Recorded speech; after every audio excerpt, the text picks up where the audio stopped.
చలో నెక్స్ట్ మిగతా వార్తల్లో కోయదొర మాటలు నమ్మిందట ఒక ఆమె. ఎవరు భర్త కోయదొర మాటలు నమ్మి భార్యకు వేధించడం స్టార్ట్ చేసిందట. రాత్రి నిద్రలో ఉండగా గొడ్డలతో నరికేసి హత్య చేసిందట. భూపాలపల్లి జిల్లాలో జరిగిందట ఈ ఘటన. ఏం చెప్పిండు?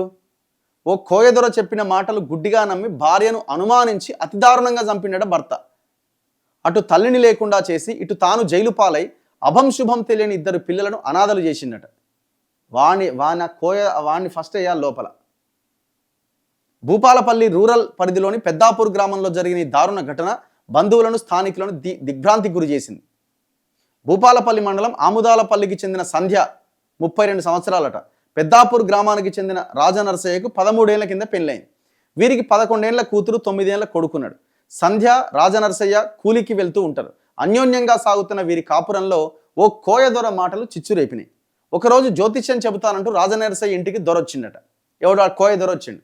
ఆ సమయంలో సంధ్య ఇంట్లో లేదు. రాజనరసయ్యతో ఆ కోయదొర, నీ భార్య నిన్ను మోసం చేస్తోంది, నిన్ను కాదని మరో వ్యక్తితో సంబంధం పెట్టుకుందని చెప్పిండట. వాడేం మనిషిడు. అప్పటి నుంచి భార్య ప్రవర్తనను రాజనరసయ్య అనుమానిస్తూ వచ్చాడు.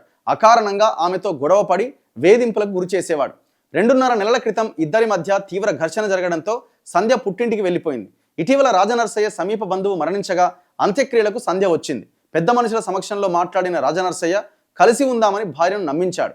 బుధవారమే ఆమెను ఇంటికి తీసుకొచ్చాడు. గురువారం రాత్రి సంధ్య గాఢ నిద్రలో ఉండగా తల ఛాతిపైన గొడ్డలతో నరికిండు.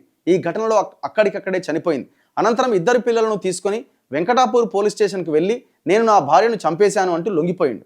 మృతురాలి సోదరుడి ఫిర్యాదు మేరకు కేసు పెట్టిరట.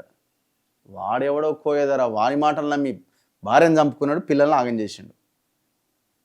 ఎక్కడి కథ ఇది?